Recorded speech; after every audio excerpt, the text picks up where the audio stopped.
Hello hi എല്ലാവർക്കും സുമീസ് ക്രാഫ്റ്റിൻ്റെ പുതിയൊരു വീഡിയോയിലേക്ക് സുഖം. കണ്ടില്ലേ എന്ത് മനോഹരമായിട്ടുള്ള ഒരു ഹെഡ് ബാൻഡാണ്, വളരെ ഈസിയാണ്. അപ്പോൾ ഞാൻ ചെയ്തപ്പോൾ നിങ്ങൾക്കും കൂടെ കാണിച്ചു തരാമെന്ന് വെച്ചാൽ, കാരണം നിങ്ങൾക്കും കുട്ടികളൊക്കെ ഉണ്ടെങ്കിൽ നിങ്ങൾക്ക് ചെയ്തെടുക്കാൻ പറ്റുമല്ലോ. ഇത് നമുക്ക് അലിഗേറ്റർ ക്ലിപ്പും ചെയ്യാം കേട്ടോ, നമുക്ക് നോർമൽ ക്ലിപ്പിലും വെക്കാം. പക്ഷേ ഞാനിത് ഹെഡ് ബാൻഡായിട്ടാണ് ചെയ്തെടുത്തിരിക്കുന്നത്. നോക്കി, ഞാനിത് 1 ഇഞ്ച് നീളത്തിൽ 1 ഇഞ്ച് വീതിയുള്ള ഗ്രോസ് ഗർൺ റിബണാണ് എടുത്തിരിക്കുന്നത്. നമുക്ക് ഈ ഗ്രോസ് ഗർണിന് പകരം നമുക്ക് സാധാ സാറ്റിൻ റിബൺ എടുക്കാം. 7 സെൻറ്റിമീറ്ററും 8 സെൻറ്റിമീറ്ററും നീളത്തിൽ 2 അളവിലാണ് ഞാൻ കട്ട് ചെയ്തെടുത്തിരിക്കുന്നത്. ഒന്ന് 7ഉം ഒന്ന് 8ഉം. ഇനി നമ്മൾ 5 ആണെങ്കിൽ എടുക്കുന്നതെങ്കിൽ 6 എടുക്കണം അടുത്തത്. അപ്പോൾ 2 അളവായിരിക്കും. കാരണം ഒന്ന് മേളിലും ഒന്ന് അടിയിലും കൊടുക്കുന്നത്. അപ്പോൾ ഒരു ചെറിയൊരു വ്യത്യാസം, അത്ര മാത്രമേ ഉള്ളൂ. 2 സെൻറ്റിമീറ്റർ കൂടുതൽ എടുക്കേണ്ട ആവശ്യമില്ല, 1 സെൻറ്റിമീറ്റർ മതി കേട്ടോ. ഇനി അതിൻ്റെ 2 സൈഡും ഒന്ന് നന്നായിട്ട് ഉരുക്കിയെടുക്കുക. അല്ലെങ്കിൽ നമ്മൾ ചിലപ്പം ചെയ്തുകൊണ്ടിരിക്കുമ്പോൾ അതിൻ്റെ സൈഡിൽ നിന്ന് ആ നൂലുകൾ ഇങ്ങനെ ഇളകി വരും, അത് മാറ്റാനാണ്. നോക്കി, നമുക്ക് എത്ര പെറ്റൽസ് ആണ് ആവശ്യമുള്ളത് അതത്രയും നമ്മൾ എന്ത് ചെയ്യുക, ഒരു സ്റ്റെപ്പിൽ തന്നെ ഇതെല്ലാം ചെയ്തെടുക്കാം കേട്ടോ. നമുക്ക് എല്ലാം ഉരുക്കിയിട്ട് ചെയ്യുക. എന്നിട്ട് ഇതുപോലെ സെൻറ്ററിലോട്ടൊന്ന് ഫോൾഡ് ചെയ്യുക, ജസ്റ്റ് ഒന്ന് അതിനെ മടക്കുക. ഇങ്ങനെ മടക്കിയെടുക്കുമ്പോൾ നമ്മൾക്ക് ആവശ്യത്തിന് കറക്റ്റായിട്ടുള്ള ഒരു പെർഫെക്ഷൻ കിട്ടില്ല. അതിനെ നേരെ തിരിച്ചെടുക്കണം. നമ്മൾ നേരെ നമ്മുടെ ഓപ്പോസിറ്റ് സൈഡ് തിരിച്ചെടുത്തതിന് ശേഷം ഒന്ന് അറേഞ്ച് ചെയ്താൽ മാത്രം മതി കേട്ടോ. ഇങ്ങനെ വെക്കുമ്പോൾ നമുക്കത് കറക്റ്റ് കിട്ടില്ല, കണ്ടില്ലേ. എന്നിട്ട് ആ സൈഡൊക്കെ ഒന്ന് പിടിച്ച് പെർഫെക്റ്റ് ആക്കി കൊടുത്തു കഴിഞ്ഞാൽ അകത്തേക്ക് നമുക്ക് ആ ഒരു ഗ്യാപ്പിലേക്ക് നമ്മുടെ ഹാൻഡ് ഇങ്ങനെ ആക്കി ഒന്ന് അകത്തേക്ക് ആക്കുമ്പോൾ അത് പെർഫെക്റ്റ് ആയിട്ട് അങ്ങ് നിൽക്കും. ഇനി അതിൻ്റെ എഡ്ജ് ഭാഗം, ആ എഡ്ജ് ഒരു 3 മടക്ക്. 1 ഇഞ്ച് ആകുമ്പോൾ നമുക്ക് 3 മടക്കാണ് കറക്റ്റ്. 2 ഇഞ്ച് ആകുമ്പോൾ 4 മടക്ക്. ഇപ്പോൾ 1 ഇഞ്ചിൻ്റെയാണ് 3 മടക്ക്. കറക്റ്റായിട്ട് മടക്കി ഒന്ന് ഉരുക്കിയെടുക്കുക. ലൈറ്റില്ലെങ്കിൽ മെഴുകുതിരി വെച്ച് അങ്ങ് ഉരുക്കിയാൽ മതി കേട്ടോ. ഇതാണ് ഇതിൻ്റെ കറക്റ്റ് ചെയ്യുന്ന മെത്തേഡ്. നോക്കി, കൈയൊക്കെ നല്ല ഉരുകും കേട്ടോ. ചിലപ്പോൾ പെട്ടെന്ന് നമ്മൾ ഇതിലാൽ വെച്ച് പ്രസ് ചെയ്യുമ്പോൾ. അടുത്തതും അതുപോലെ തന്നെയാണ്. ജസ്റ്റ് ഒന്നുകൂടെ കാണിക്കുന്നതേ ഉള്ളൂ. ജസ്റ്റ് ഒന്ന് സെൻറ്ററിലേക്ക് മടക്കുക, തിരിച്ച് മടക്കുക.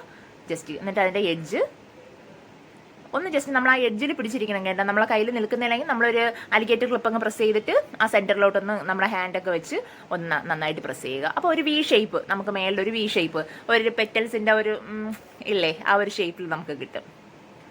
എന്നിട്ട് ഇതേ ഇതുപോലെ 3 മടക്ക് എഡ്ജ് മടക്കുക, ഒന്ന് ഉരുക്കിയെടുക്കുക. നമുക്കത് മെഴുകുതിരിയുണ്ടെങ്കിൽ മെഴുകുതിരി മതി കേട്ടോ. ജസ്റ്റ് ഒന്ന് നമുക്കവിടെ ഫിക്സ് ചെയ്ത് വെച്ചിട്ട് നമുക്ക് ആവശ്യത്തിനുള്ള എല്ലാം നമുക്ക് ഒരുമിച്ച് അങ്ങ് ഉരുക്കിയെടുത്താൽ മാത്രം മതി. ഇതുപോലെ ഒരു ചെറിയൊരു വ്യത്യാസം 2 പെറ്റൽസുകളും തമ്മിൽ. എനിക്ക് ആവശ്യത്തിനുള്ളതെല്ലാം 2 ലെയർ ചെയ്യണമല്ലോ, അപ്പോൾ ആവശ്യത്തിനുള്ളതെല്ലാം ഞാൻ ചെയ്തെടുത്ത്. ഇനി ഇത് ഓരോന്നോരോന്നായിട്ട് നമുക്ക് കോർത്ത് മിക്സഡ് കളറാക്കി. ഇപ്പോൾ ഇനി പ്ലെയിൻ കളർ ഒരേ കളറിൽ ചെയ്താലും ഒരു കുഴപ്പമില്ല. ഞാൻ പിന്നെ മിക്സഡ് കളറാകുമ്പോൾ കുറച്ചുകൂടെ കണ്ടില്ലേ, ഈ 2 വെച്ചപ്പോൾ വ്യത്യാസം അത്രയേ ഉള്ളൂ. ഇനി ഇത് മിക്സഡ് കളറാക്കി മിക്സ് ചെയ്ത് നമുക്ക് ഇത് പ്ലെയിൻ ആയാലും മതി, ഒരു കുഴപ്പമില്ല. ഞാൻ മിക്സഡ് എൻ്റെ കയ്യിൽ ഉണ്ടായിരുന്നതുകൊണ്ട് എടുത്തു, അതുകൊണ്ടാണ്. എന്നിട്ട് 6 എണ്ണം ഞാൻ ഒരു ലെയറിൽ 6 കൊടുത്തത്. എന്നിട്ട് ജസ്റ്റ് ഈ 6 എണ്ണം ഒന്ന് കോർത്തെടുത്തതിന് ശേഷം അതിനൊന്ന് നന്നായിട്ട് ടൈ ചെയ്യണം. ടൈ ചെയ്യുമ്പോൾ നമ്മൾ ഒരു കാര്യം ശ്രദ്ധിക്കണം, ഈ കോർത്തെടുക്കാൻ വലിയ ബുദ്ധിമുട്ടൊന്നും ഇല്ല കേട്ടോ. തീരെ ടൈറ്റ് ചെയ്ത് നമ്മൾ കെട്ടരുത്. ഞാൻ ടൈറ്റ് ചെയ്ത് വെക്കല് കുറച്ചൊരു നമുക്ക് ആ ഒരു ഫ്ലവേഴ്സ് ഇങ്ങനെ നിൽക്കുന്ന രീതിയിൽ തീരെ ടൈറ്റാക്കി കഴിഞ്ഞ് കഴിഞ്ഞാൽ നമുക്കത് നേരെ നിൽക്കില്ല നമ്മളെ ഫ്ലവേഴ്സ്. ജസ്റ്റ് ഒന്ന് ഇതുപോലെ ഒന്ന് ഇങ്ങനെ തീരെ ഇറുക്കി അങ്ങനെ ചെയ്യല്, ടൈറ്റാക്കി ചെയ്യണ്ട. ജസ്റ്റ് ഇങ്ങനെ ഒന്ന് ഇത് ചെയ്യുക. അതിനുശേഷം എന്ത് ചെയ്യുക, അതിനൊന്ന് ജസ്റ്റ് ഒന്ന് ടൈ ചെയ്ത് വെക്കുക. തീരെ ടൈറ്റ് ചെയ്യരുത്, അത് എന്താ പറയുക, ഭയങ്കര ബുദ്ധിമുട്ടായി പോകും നമുക്ക് പിന്നെ. എന്നിട്ട് ജസ്റ്റ് നന്നായിട്ടൊന്ന് 2 പ്രാവശ്യം ഒന്ന് ടൈ ചെയ്തിട്ട് കട്ട് ചെയ്തെടുക്കുക. ബാക്കിയുള്ള ത്രെഡിനെയൊക്കെ കട്ട് ചെയ്ത് മാറ്റി അപ്പം അല്ലെങ്കിൽ ആ ത്രെഡൊക്കെ ഇങ്ങനെ പുറത്ത് കാണാൻ പറ്റും. അപ്പോൾ കാണാതിരിക്കാൻ വേണ്ടി അതിനെ നല്ല രീതിയിൽ കെട്ടൊക്കെ കട്ട് ചെയ്ത് മാറ്റണം കേട്ടോ. അല്ലെങ്കിൽ എന്നിട്ട് ബാക്കിലോട്ട് നിൽക്കുന്ന രീതിയിൽ ആ കെട്ടെല്ലാം അങ്ങനെ നിൽക്കുന്ന രീതിയിൽ വയ്ക്കുക. അതേ ഇതുപോലെ തീരെ ടൈറ്റാക്കൽ, ഈ ഒരു ഗ്യാപ്പ് സെൻറ്ററിൽ ഒരു ചെറിയൊരു ഗ്യാപ്പ് ഉണ്ടാവും. അല്ല, അടുത്തത് അടുത്ത ലെയറിന് വേണ്ടിയിട്ട് അതുപോലെ തന്നെ ഞാൻ മിക്സഡ് കളർ, സെയിം കളർ തന്നെയാണ് അടിയിൽ യൂസ് ചെയ്തിരിക്കുന്നത്. മിക്സഡ് നമുക്ക് എങ്ങനെ വേണോ ചെയ്യാം. ഇനി പ്ലെയിൻ ആയിട്ട് വേണമെങ്കിൽ ഇത് ചെയ്ത് നമുക്കൊരു അലിഗേറ്റർ ക്ലിപ്പാക്കി എടുക്കാം. ഒരു ബുദ്ധിമുട്ടുമില്ല, പല രീതിയിൽ നമുക്ക് ചെയ്തെടുക്കാം. ഒരു ഫ്ലവർ ചെയ്യാൻ അറിയാമെങ്കിൽ നമുക്ക് ഒത്തിരി നമുക്കൊരു ഹെയർ ബാൻഡിൽ വെറുതെ നമുക്കൊരു ഹെയർ ബാൻഡ് ചെയ്തെടുക്കാം, ഹെഡ് ബാൻഡ് ചെയ്യാം, അലിഗേറ്റർ ക്ലിപ്പ് ചെയ്യാം, പല രീതിയിൽ ചെയ്തെടുക്കാം. ഓക്കെ, ഇതുപോലെ ഇതൊന്നും ചെയ്തെടുക്കാനായിട്ട് നമുക്ക് ഒത്തിരി സമയം അങ്ങനെയൊന്നും ആവശ്യമില്ല കേട്ടോ. ഇതൊക്കെ പെട്ടെന്ന് നമുക്ക് വളരെ പെട്ടെന്ന് തന്നെ ചെയ്തെടുക്കാൻ പറ്റുന്നതാണ്.